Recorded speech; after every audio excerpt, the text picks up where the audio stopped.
Good morning, and thank you for joining us. I'm Dennis Shea, Executive Director of the J. Ronald Terwilliger Center for Housing Policy here at BPC. The Housing Choice Voucher Program is an essential tool for supporting housing stability, helping more than 2.3 million low-income households affordably rent homes in the private market. Unfortunately, some landlords have had negative experiences with the program that make them hesitant to accept vouchers. One of the main issues they cite is what they consider to be the long and burdensome inspection process required by law. Lack of landlord participation in the Housing Choice Voucher Program results in an unacceptably high voucher return rate. Despite often waiting years to receive their voucher, some 40% of voucher recipients will eventually return it unused. This topic was examined in a recent Bipartisan Policy Center Urban Institute paper entitled Reforming the Inspection Process, a Necessary Step for a Stronger Housing Choice Voucher Program. We are pleased that the paper's co-author, Mike Stegman, is here with us to present its findings. Mike is a non-resident fellow at the Urban Institute and a visiting professor at Duke University's Sanford School of Public Policy. He has previously held high-level positions at the White House National Economic Council, the U.S. Department of Treasury, and the U.S. Department of Housing and Urban Development. Also joining us is Sifo Samela, the founder and CEO of Matrix Rental Solutions, a disruptive platform that uses multi-source financial data to drive a more inclusive tenant screening process. Under Sifo's leadership, Matrix created the first universal rental application. Rick Gentry, the former president and CEO of the San Diego Housing Commission, is also with us this morning. Rick led the SDHC for more than 13 years, where he created thousands of affordable housing opportunities and successfully reduced homelessness. He also reestablished SDHC as a moving to work agency. Rounding out our distinguished panel will be two experts on housing quality standards from the U.S. Department of Housing and Urban Development. Cliff Cornegay is the Director of Property Standards and Quality Assurance at HUD's Real Estate Assessment Center, REAC. Tara Radosevich is Director of REAC's Office of Policy and Partnerships. I want to take this opportunity to welcome everyone and thank you for your participation. Before we start our conversation, let me remind our virtual audience that if you are watching live today and you have any questions for our expert panelists, you can post them to our Twitter X account at BPC_bipartisan, at BPC_bipartisan. And you can do so throughout the event using the hashtag BPC Live. You are also welcome to submit your questions in the YouTube chat. We will have some time, hopefully, at the end of our discussion to take audience questions. With that, now let me turn it over to Mike Stegman, who will give us an overview of the Urban Institute BPC paper. Mike, let me turn it over to you. Thanks very much, Dennis. I'll begin by emphasizing the importance of vouchers and why we believe the Housing Choice Voucher Program is in the midst of a quiet crisis. For one thing, the 2.3 million households served are among our nation's poorest, having an average income of just $16,400 a year, and more than half are headed by seniors and people with disabilities, and 37% include children. And at a time when housing affordability is at historic lows, the program's reach and effectiveness are being severely challenged by lengthened housing search periods, falling landlord participation, and by declining voucher holder success rates. To cite just a few numbers, even with extended search periods allowed by some housing authorities of up to 180 days, program-wide, as Dennis indicated, some 40% voucher holders are still unable to find an eligible unit with a willing landlord. More than 50,000 landlords have dropped out of the program just between 2010 and 2020. And today, in some cities, more than 70% of landlords refuse to rent to voucher holders for any number of reasons. The good news is that most facets of the program are under scrutiny, inside and outside of HUD, in attempts to find cost-effective ways to reverse the current program trajectory. Specifically, the role of HUD's National Housing Quality Standards, HQS as we call them, and its complementary inspection and enforcement regime are commonly cited as significant barriers to greater landlord participation. That said, we could find no comprehensive analysis of these twin components of the Housing Choice Voucher program to help program managers and policymakers fix their problems, which brings us to the purpose of our paper. We seek answers to several questions, the most important being whether the current inspection and enforcement regimes that have changed little over the past 40 years are still necessary. Citing program histories, historical data on the improving conditions of America's rental housing, and the cumbersome and costly inspection and enforcement bureaucracies that have grown around HQS, we conclude they are not, and offer several alternative approaches. A bit of history. Around the time the current system was developed, the 1950 Census of Housing reported that 38% of America's rental stock was either dilapidated or lacked complete plumbing or bathing facilities. About 50 years later, 12% of renters lived in housing that had facilities problems. And by 2015, this figure had fallen further to just 7%. Fast forward to today, just 4% of central city renters and fewer than 2% of suburban renters with incomes at or below 50% of area median income live in severely inadequate units. Simply put, affordability challenges have far overtaken poor housing conditions as the most pressing issue facing low-income American families, with more than 97% of HUD's worst-case housing needs now due to severe rent burdens and inadequate housing. Our historical analysis and HUD research finding the time and costs associated with inspections, which can extend landlords' vacancy losses an additional 5 weeks or more in rental income, depending on whether 1 or 2 inspections are needed for a unit to become HQS compliant, are among the most important reasons for landlords' non-participation in the program, especially in higher opportunity neighborhoods.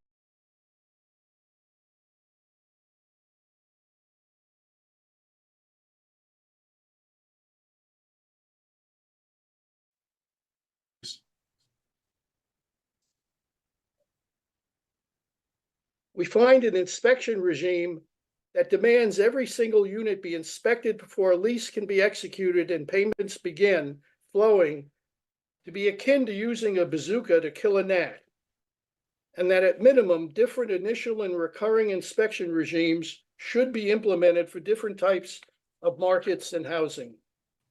We provide a full range of options to streamline operations, expand landlord participation, and promote greater voucher utilization, including replacing the existing regime with tenant and landlord self-certifications that a unit meets HQS, complemented by a beefed-up audit program of unannounced inspections. Although doing away with inspections altogether may be a step too far, there have been a flurry of more modest state-sponsored, HUD-initiated, and PHA-specific actions over the past decade aim to reverse the fall-off in landlord participation. For example, in 2014, gave PHAs the authority to conduct inspections biennially instead of annually, and in 2016, Congress authorized HUD to allow PHAs the discretion under certain circumstances to approve units for lease-up before passing an inspection. These authorizations should be followed up with implementing regulations. Congress even dipped its toe into these waters in May 2021 with a bipartisan Senate proposal called the Choice in Affordable Housing Act.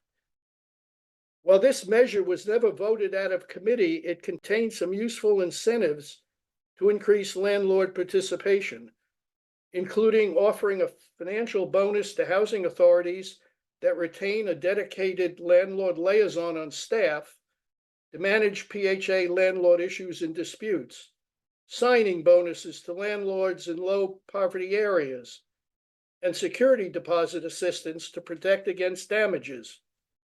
To reduce inspection delays, the bill would allow units to meet voucher inspection requirements if they have been inspected in the past year under another program's auspices, such as the low-income housing tax credit. Along these same lines, Oregon and Washington have developed a Housing Choice Landlord Guarantee Program that reimburses landlords up to $5,000 for damages caused by a choice voucher tenant that exceed normal wear and tear. The Saddle and King County housing authorities jointly participated and successfully tested the efficacy of strategies to encourage more recipients to use their vouchers in higher opportunity neighborhoods and more landlords in these communities to sign up for the program. Regarding the latter, mobility counselors called navigators recruited prospective landlords, often by searching local online rental listings for units in opportunity areas, educating them about the program, and pre-qualifying their units on the spot, which was made possible by the fact that the navigators themselves were PHA trained and certified housing quality standards inspectors. So I close with this final thought.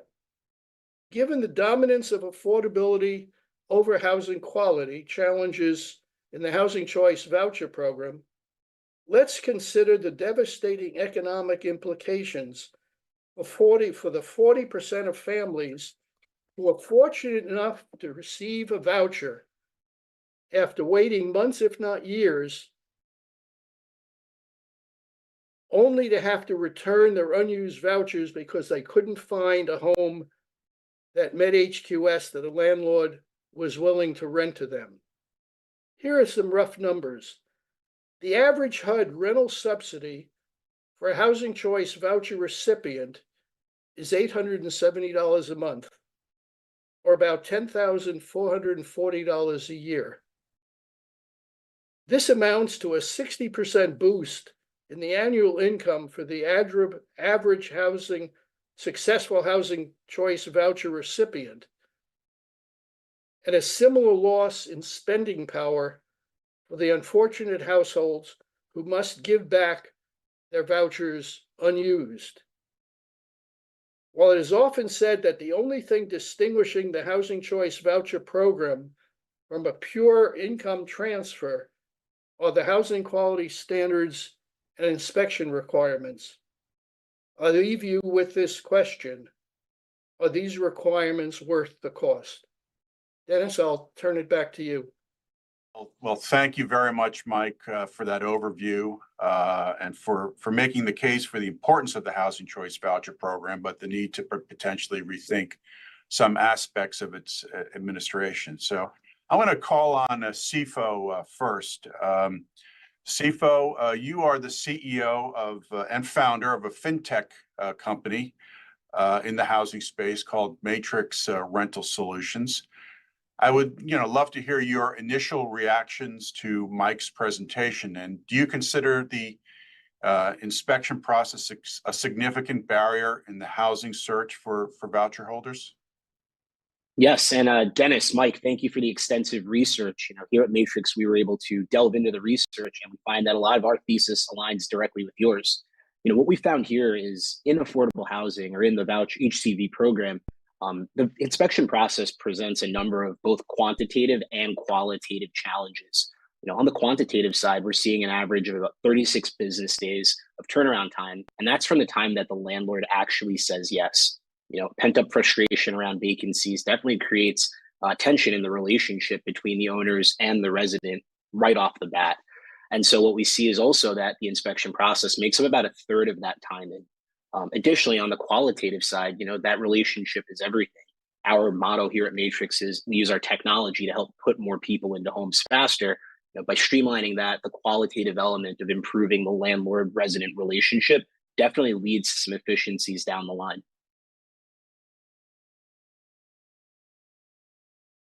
Now go over to Rick. Rick, you're well regarded for many years as the leader of the San Diego Housing Commission. During your time at the commission, you worked to make inspections more palatable to landlords. Mike, in his presentation, mentioned a few options to reform the inspection process. I think some of which you may have implemented in San Diego with the flexibilities you had as a moving to work public housing authority. Can you talk about, Rick, some of the changes you made in San Diego to streamline the inspections process, and what was the response from landlords? Absolutely, I'd be glad to. And let me spend a few minutes digressing first to say that I go back with Section 8 to the beginning.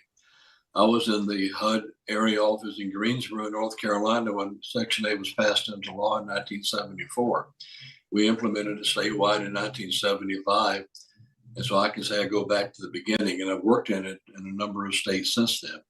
And the Move into Work program we implemented in San Diego, resurrected rather, in 2008, and we made it work very well, was a good way for me to implement some of the observations I had over the years. That the main thing the program needs, as well as did public housing, was a lot of deregulation, eliminating or reducing the deleterious effects of much of the overregulation that has occurred over the years, which includes the whole inspection process. And I would say that inspections are not the problem, but it is the process around getting the inspections done that is. And you heard CFO talk about the 36 plus days that it takes agencies on average to get the process done. I'll say, and CFO saw it when he visited with us out in San Diego a couple of years ago, the average in San Diego still is less than half of that. And so what we did was to rationalize the process. We did that by starting not with techniques or implementation methodologies, but with relationships. We see the landlords not as adversaries or obstacles, but as partners. We reached out to the landlord community when I first got here. We made them our partners. And basically what I would tell the landlords is that we want to make you succeed, because if you succeed, then our customers, our residents are better served, and we're successful ourselves. So our job was to help remove obstacles and help our residents succeed. By doing that, we wanted the landlords to succeed. And I would tell the landlords, I want you to be able to make money, because if you make money, you pay more taxes, you can pay more, and that makes for more housing subsidies. So I would ask the landlords what would help them. And I would say that there were two things we came up with hugely, in particular, if we moved to serve better the homelessness community here in San Diego. One was extra reserves to help cover the perceived landlord risk at serving what they perceived as a more risky population. And the second was, as Mike himself mentioned, housing navigators, whom I refer to as real estate agents for the homeless, real estate agents for the Section 8 population, which we implemented way back in 2015, who served as connectors in a very complicated real estate process. And many of us who consider ourselves fairly sophisticated use ourselves when we do real estate transactions, that we expect some of the most vulnerable people in our population to be able to handle on their own. We use professionals to make that work. And let me give one example Sure. before I stop. And that is when we set up a special program in 2014 called Housing Our Heroes, where we decided in 15 months, in the year's time, we would house 1,000 veterans who were homeless in San Diego. We set it in motion, and about 3 or 4 months into the process, figured out nothing was happening. We implemented 2 techniques that made it work in 15 rather than 12 months, but worked. One was we set up a special reserve account to cover special needs that the landlords might have for any property needs that they might have for people moving out doing damage to the units. And in a year's time, for 1,000 residents, we had 4 claims. 4 claims, which means it wasn't a real problem, but there was a perception of a problem. Second was that we hired these housing navigators who helped make the process work. With those 2 very simple techniques, we made the process work. So I would say, Mike, you're entirely correct in your observations, but I would say it's process and relationships that matter more than the technical specifics. Thank you for that, Rick. Let me just ask you a follow-up. I mean, these extra reserves, security deposit assistance, I imagine, the housing navigators, how were they funded? Were they funded through the Housing Choice Voucher program, or was it your status as a moving to work agency that enabled you to do that? Just give us. It was our status as a moving to work agency, which allowed us to enact certain efficiencies in other areas. We could manage our own money instead of just going by the rote formulaic system that's imposed by the federal government. We were allowed to take this pot of money and develop our own techniques and our own formulas, all perfectly legitimate. We made it work. We're also, one of the saving techniques we were able to employ, though, is that for those good landlords, we were able to skip inspections every other year, where it was a good landlord and no problems. Most of the landlords are mom and pop operators, and that's true here as well as true throughout the country. But we had a significant number of landlords who had multiple units. And so we had a good history with landlord, multiple units. We would skip unit inspections every other year as long as we didn't skip an entire landlord's inventory in any one particular year. That was a huge cost saving technique. We were also able to do pre-inspections on move-ins in certain cases. We couldn't steer residents to certain units, but we could also say, well, we know where there might be some availability. So there are things that you can do rather than just passively sitting back and letting the process take an inordinate amount of time. But you've got to be proactive, and you've got to look at the relationships as primary, not only with your residents, but also with your landlord, because your landlord is your partner and not your adversary. Thank you, Rick. Let's get our colleagues from HUD involved here, Cliff and Tara. As you know, the inspection is against a set of housing quality standards, and HUD has recently rolled out a new set of standards called the National Standards for the Physical Inspection of Real Estate, or INSPIRE. So Cliff and Tara, I'd love to hear how INSPIRE now applies to the Housing Choice Voucher Program and how it differs from the predecessor housing quality standards. Hi, thank you for the invitation to speak today. We welcome any opportunity to speak about the new INSPIRE standards. Previously in HUD, we had 2 separate sets of standards. There were the Uniform Physical Condition Standards and the Housing Quality Standards. We'd heard from lots of our stakeholders that, especially at the PHA level, that they were interested in one unified set of standards and a set of standards that focused on health and safety hazards and the residents. We've worked, over the past several years to come up with a unified set of standards that we call INSPIRE, the National Standards for the Physical Inspection of Real Estate. They now apply across all of our HUD-assisted properties, so it's public housing, multifamily, and in the voucher program as well. Previous sets of standards were developed decades ago. They did have, to some extent, a large focus on condition and appearance. And I think it's our understanding of building science and hazards that residents are exposed to, that we wanted to shift our focus away from condition and appearance to health and safety.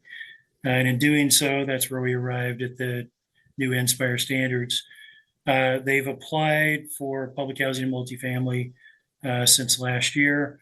There's an official effective date or implementing date this year in October on the voucher side. Those become official at that point. We gave PHAs that were using the HCV program under the HCV program the option to use those earlier, and we've had some PHAs that have done that. So far, I think the feedback we've gotten is extremely positive. I think it's also important to note that with the rollout of Inspire, it's also timed with the implementation of the Housing Opportunities through Modernization Act, which also create additional flexibilities within the voucher program.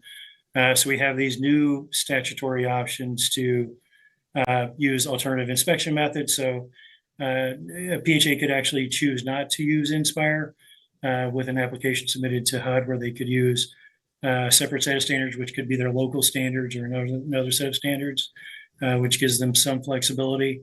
It also implements the life-threatening condition under HODMA, which allows a resident to move in if there are non-life-threatening conditions present in the unit. So those two options alone create additional flexibilities that so far we've heard is, we think, creating some flexibility within that program as well. I'll turn it over to Tara if she'd like to add something here. So just a few points I want to add here with the conversion from HQS to Inspire. Probably some of the biggest changes are some of the standards. A lot of those standards are implementing requirements that Congress imposed, and so HUD didn't have a lot of we didn't have a lot of choice. We had to make sure that our inspection standards aligned with what Congress had dictated through some recent statutes for carbon monoxide and smoke detectors that we hadn't fully implemented. One big thing about Inspire that I want to make sure we emphasize here is that we didn't change anything with inspection timing. We didn't alter the biennial flexibility. As Cliff mentioned, that flexibility with just looking for life-threatening deficiencies first and allowing a family to move in and dealing with the non-life-threatening conditions later is still an option available. We had to update for congressional requirements. We didn't change anything around other statutes and regulations like the lead safe housing rule. So while we jumped in really wanting to update and revise a lot of what we did, we could only tweak around the edges on some of those things, but we had to make sure that we got our inspection process up to what Congress requires. That being said, you know, the Inspire rule wasn't done in a vacuum. It was open for public comment. All of the Inspire standards were open for public comment. We did get a lot of comments around the burden it could impose, the time it would take to do an inspection. We are extremely, our ears were open to that. We made sure we added into the Inspire regulations that we are going to look at our standards and scoring for other types of properties, not the voucher program, but we are willing to take a look at them at least every 3 years. We added that because we know that things change dramatically. Technology improves. We know more about health effects and what things actually can contribute to death or injury in a resident. Where we can get things better, we are still open to that, and participating in sessions like this is very important. Cliff and I we don't run the voucher program. We just work on the inspection part of it, but getting feedback in a public forum like this is really helpful, and we appreciate everything we're hearing today. Well, thank you, Tara, and thank you, Cliff. I mean, you made an important point, Tara, that the inspection requirements are not necessarily regulatory requirements. Some of this stuff is mandated by Congress. They're legislative requirements. So it's a very complex issue. Just let me, as I understand it, the Inspire standards remove the previous site and neighborhood requirement. Is that true? And could you just sort of explain that? And how does that impact the inspections process? Sure, thank you. I forgot to highlight that. That was a regulation in the 982 regs that housing authorities consider site and neighborhood. I think in that reg, if I recall correctly, we had graffiti, traffic noise, all the things you typically can encounter in an urban environment. Graffiti is probably our best example of graffiti can't kill you, can't harm you. It might be something you may not want to live near, but if it doesn't harm a resident, we're willing to accept that our units may be in areas with graffiti. And so we removed that reg entirely with Inspire. And we also pulled out graffiti on the, for the inspections of our public housing and other project-based Section 8 programs. So graffiti is no longer a deficiency. The focus for Inspire really is the health, those things that can truly harm a resident in the places where they spend the most time. So it's the life-threatening conditions, especially in the units, with less emphasis on, for all of Inspire, across all of our rental assistance housing programs, those things on the exterior of the building or the site, places that a resident may not encounter, in their day-to-day life, because the bulk of their time is going to be spent in the unit and in the common areas that serve that unit, like the laundry room, for example. So if we, in a area of, with decreased resources, decreased time, and ability to address everything everywhere, we wanted to make sure Inspire focused on those health conditions and deficiencies that would most likely harm a resident. Both those previous sets of standards are legacy standards. There was some ambiguity around some areas within the standards. Within HQS, the site and neighborhood didn't have sometimes the specificity around it that the inspectors needed to, I think, fully understand what HUD wanted in those circumstances sometimes. With Inspire, we created what we think is, objective and clear deficiency criteria with additional sub-regulatory guidance that gives the inspectors the information they need to know what exactly it is that we're looking for at HUD. One last point to add on that, Sure. though, I do want to put out an example we saw recently where we saw a housing authority still under HQS, hadn't converted to Inspire. They applied the indoor air quality provisions related to that are interpreted to include mold. They applied those to the outside of the building. There isn't an HQS requirement for mold on the exterior of the building or algae or those things that we see on our siting. So we do still hope that with Inspire, with better instructions, our housing authorities are better able to cite those deficiencies that are actually a health concern and within what should be inspected and the way it should be inspected. Thank you. Let me just direct the next question to everyone. I mean, as we think about how to improve voucher utilization rates, cutting down the time it takes to rent units is obviously critical. So, and as CIFO and others have discussed, it seems that technology has a critical role to play. How can technology improve the inspections process for everyone involved in the lease up process? That includes the housing authority, the voucher holder, and the landlord. Let me start with you, CIFO, since you raised technology in the first place. Sure. We've already seen precedent be set across housing in other verticals where technology is playing a huge role. If you look at the mortgage industry, the entire originations process, everything all the way through to settlement and closing has really been digitized, and we've seen reasonable impact alongside that. What we do believe is that for a process, to Rick's point about the origination of the HCV and how we started, we have such an opportunity right now to improve upon that using the resources that are available, connectivity to banks, connectivity to property level data to help streamline the ecosystem. We look at it as a three-sided marketplace where we have housing agencies, we have owners and operators that contribute the supply, and then we have the residents that ultimately need to be housed. I can give you an example. In my home state of Connecticut, we're working alongside our partners at the Connecticut Department of Housing on a pilot. The pilot includes 5 different groups of voucher participants, including those with HCVs, but it's all about universalization. What we're doing is we're universalizing the rental application process. We do that through connectivity to banks, connectivity to employers, but then also automating so much of the conditional data that we already have, access to property level data that ultimately is going to lead to reducing the friction that holds so many owners and operators out of HCV participation. We have an affordability crisis across the US, and we all know that. However, the steps that we're taking together to solve for that, we believe technology plays a huge role in that. our underlying thesis is that, by incentivizing owners is one part of it, but by simply streamlining the risk of vacancy and the risk of incremental days within that portfolio of vacancy is such a huge part of it. Once we're able to do things like aggregating supply, giving a resident a single application. We've already seen in other areas like Common App. What Common App does for the undergrad admissions space is huge. The fact that many low-income families have to make that call of, can I go to my reach school or do I only apply to my safety school? Aggregation takes that away with a single fee, and that's where we're going. And I'll just add one other point around the inspections. I really like how Rick put it with, is it an inspection itself? Not necessarily, it's the process.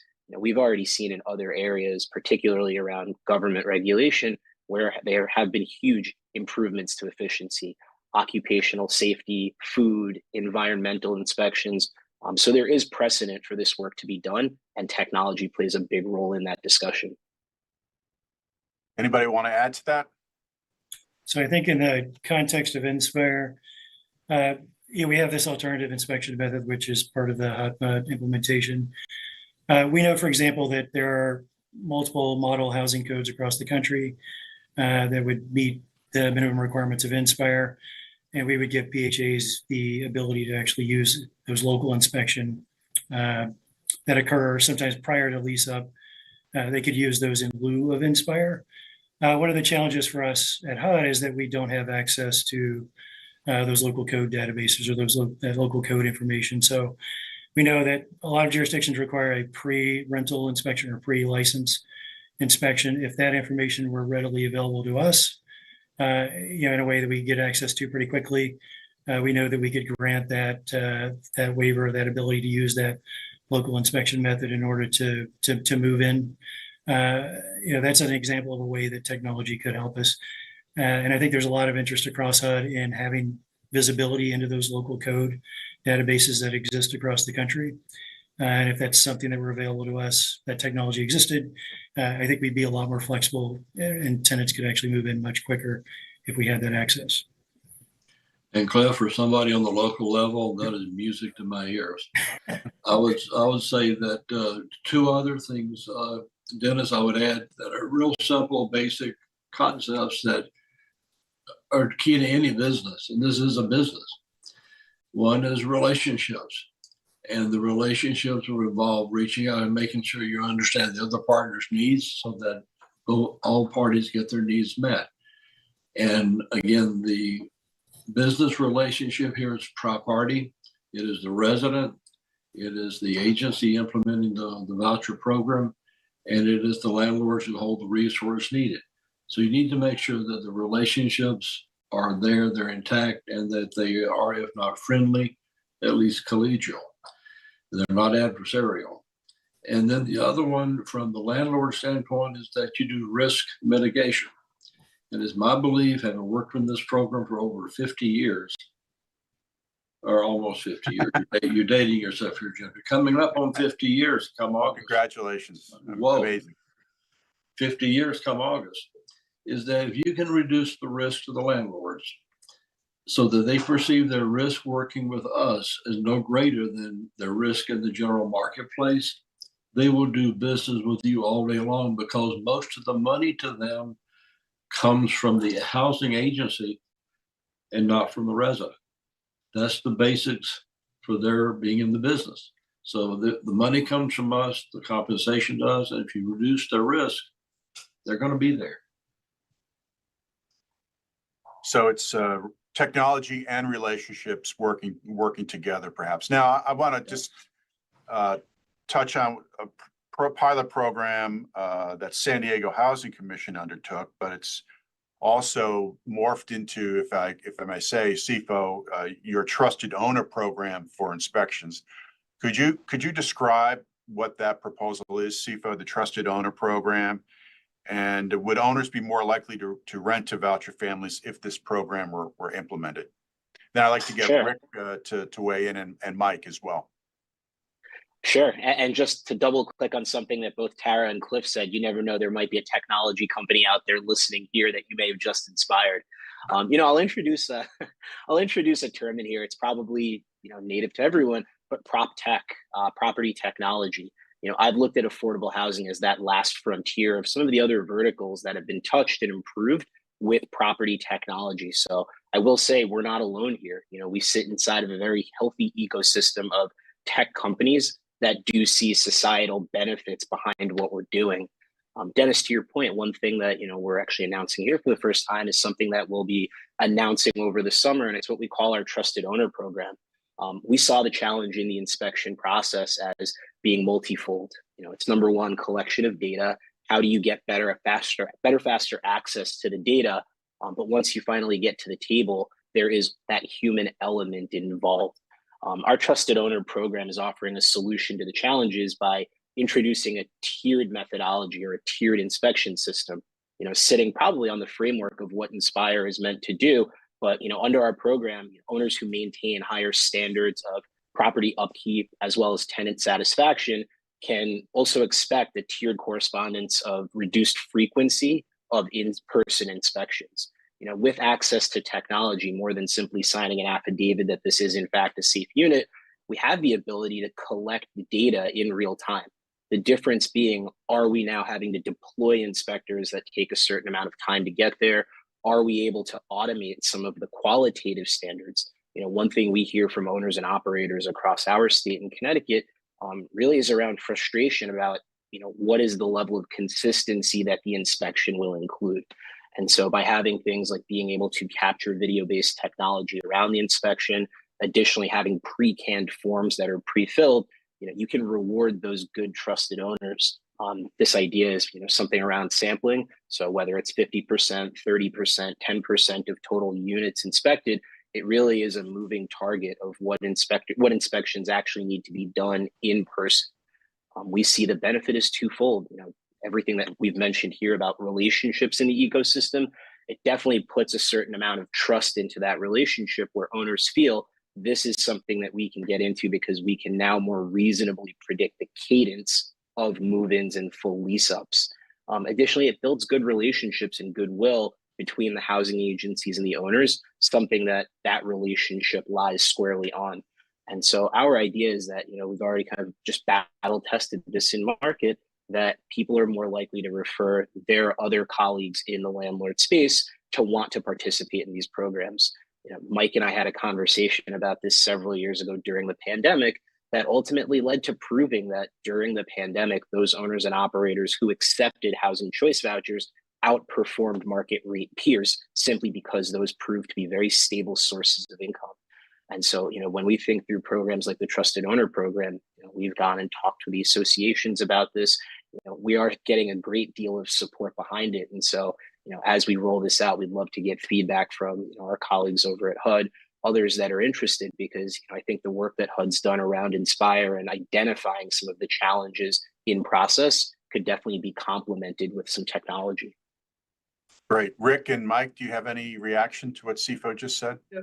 CFO, the tiered inspections and so on, is that done under the moving to work flexibilities or under existing regulations? From the perspective of the technology that makes it available, that's where we're very valuable. We're working with our partners at the local and state level to try and figure out what exactly are those configurations. As a technology company, I think where we come to the table is the process can be improved. We have the ability to do it. What's the best way to put this together collectively? I think it has, I'm sorry, I think it has a lot of potential. I mean, there are two things. One, try to make the system and the process work through technology. The other is to remove barriers, whether they're legislative or regulatory, that would really provide a whole lot more flexibility. One thing that strikes me, Rick mentioned the navigator issue, and going back to 2015, this is 2024.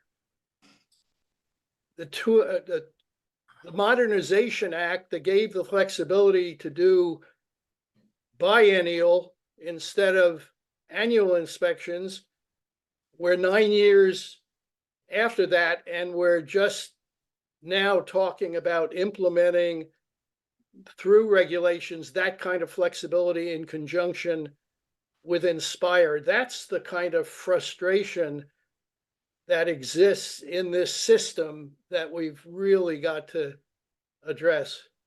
Oh, Mike, the Move Into Work program was initially set up to learn and to do transfers to the general industry. It Yep. never happened Yep, because Move Into Work was never loved by anybody.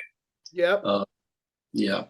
And unfortunately, and no offense to Cliff or Tara or Dennis or anybody sitting on the north bank of the Potomac River, people do not tend to go to Washington, D.C.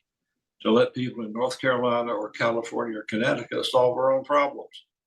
They tend to go there to tell us how to solve our problems. So it is that lack of the ability to let us do our own thing that is I think, a part of the problem. There's a lack of trust in locals to do our own decision making, our own problem solving. And there are all kinds of reasons for that. Mike, you and I have both seen it the times we've been in the business. And it's a lack of the ability to learn and to accept local, I think, solutions here. I think that there are abilities, and how do I put this best, CFO? Universal methodologies with local variances or local nuances. There's probably a better way of saying that, CFO. But there are ways to take it away, my friend. Oh, well, I mean, Rick, it's funny, when we modeled our thesis behind the program, we modeled it after Rick's backyard and a lot of the programs that he's already seen, even in the absence of technology. I've always heard, always believed that technology is meant to improve. When technology kind of comes on top and adds icing on the cake, that to me is the nirvana. What Rick and his group in San Diego were able to do is to take just conceptually the idea of building trust and build that into the programs with a local spin on it. That's where we see technology playing a role. It's not necessarily to come in and downward mandate anything. It's just to be an extra leverage point that gets people to the table faster. Thank you, CFO. I just want to get Cliff and Tara in here. We've been talking a lot about the Moving to Work program. For PHAs that are not part of the Moving to Work program, does Inspire have the potential to improve landlords' willingness to engage with the Housing Choice Voucher program moving forward? And if not, what would it take to respond to some of the barriers we've discussed today?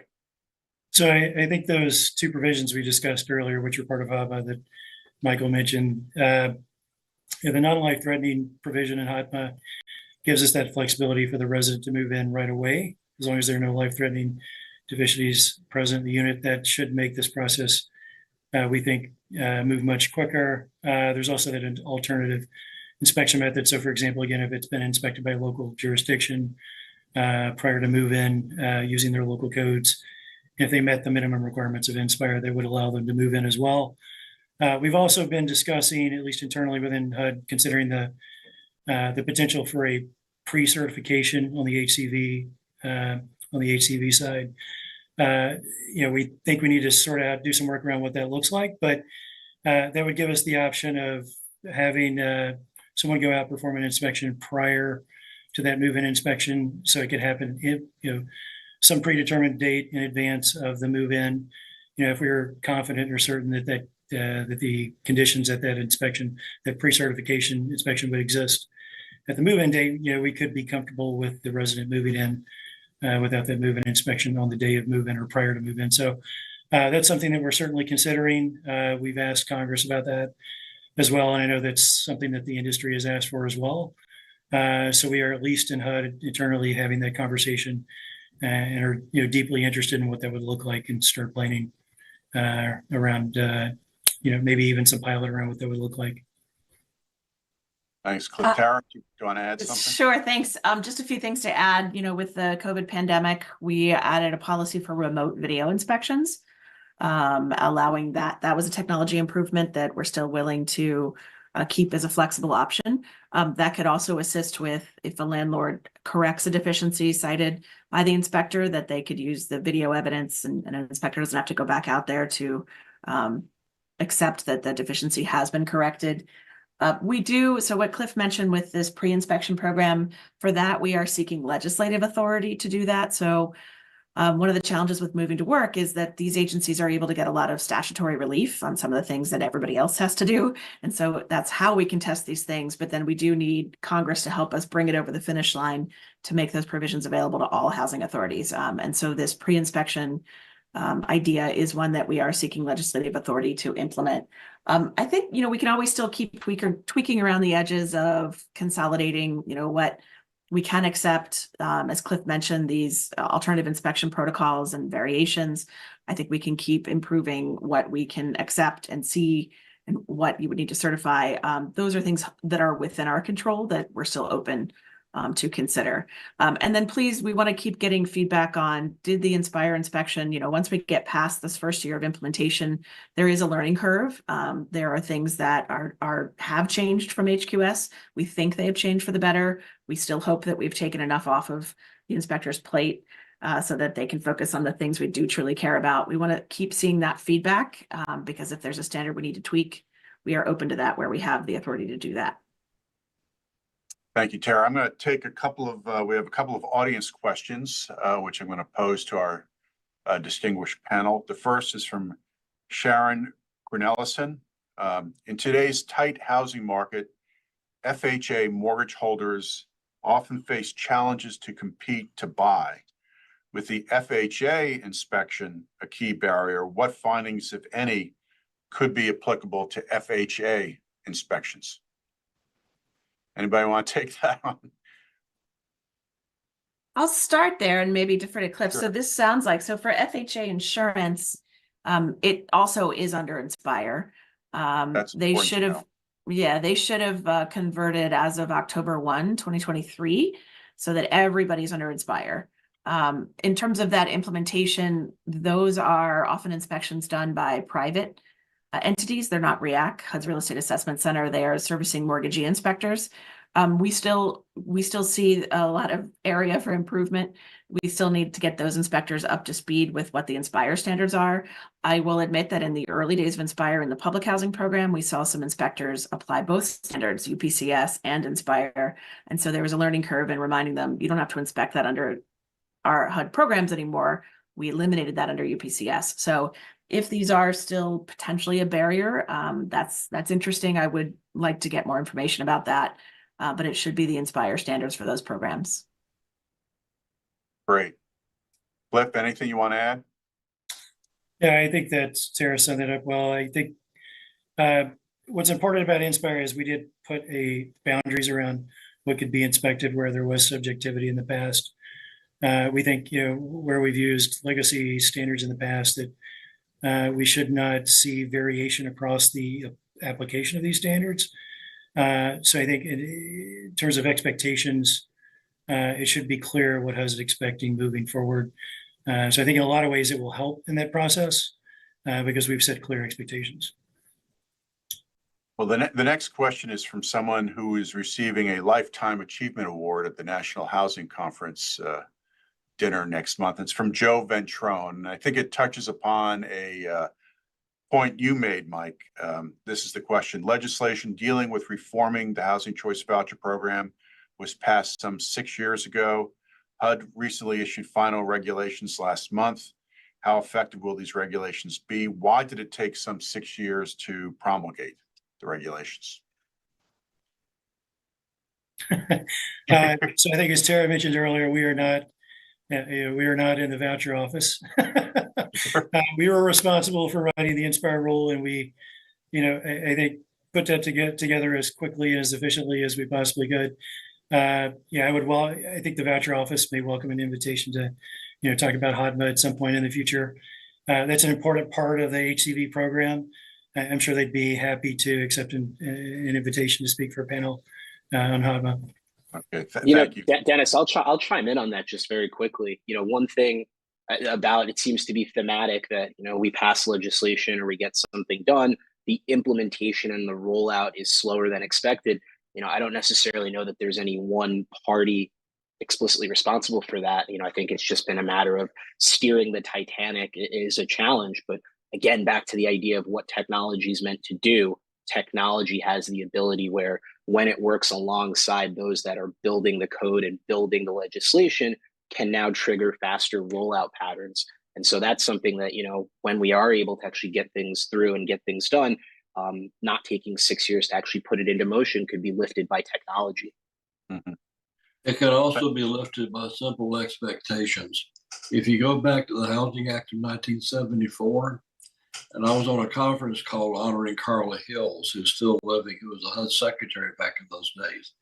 That entire legislation rolled out by 1975, including CDBG, Section 8, and some other things that were truly monumental in their significance in this country, because it was a mandate and people made it happen.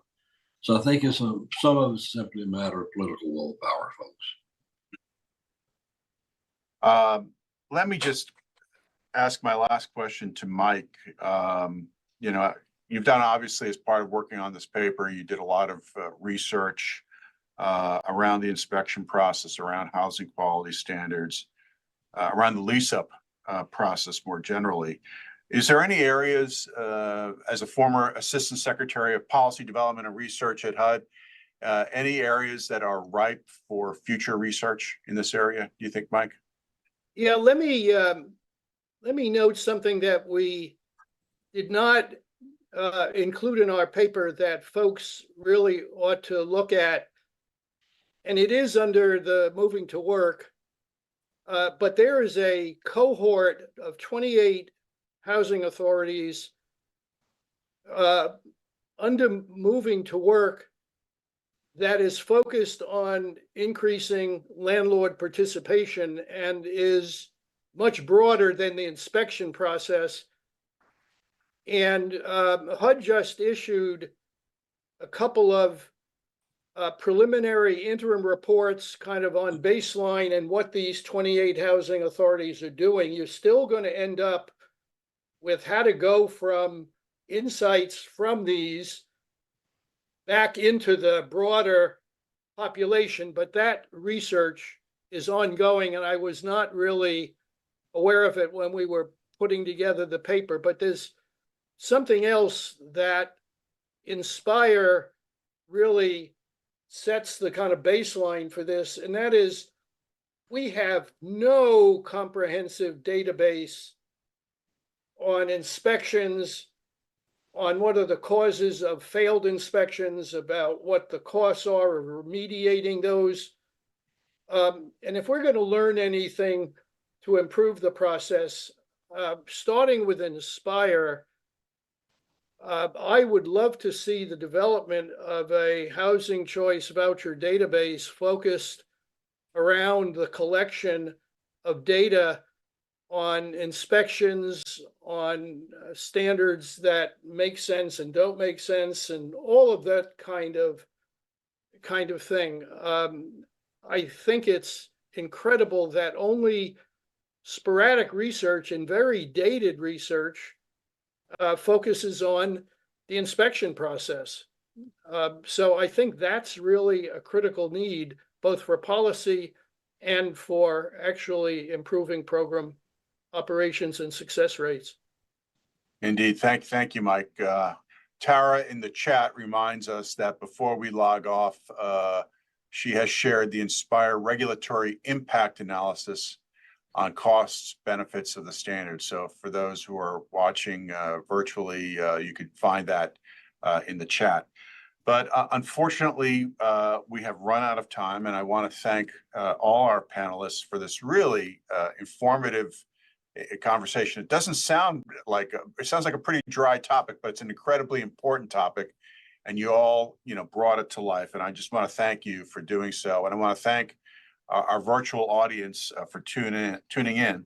And finally, I want to put in a pitch for BPC's upcoming Summit on Housing Supply Solutions, which will take place on June 11th at Planet Word Museum here in DC. So please go to the BPC website at bipartisanpolicy.org to register, and registration is free. So that concludes our program, and I again want to thank our panelists and wish everyone watching a great day.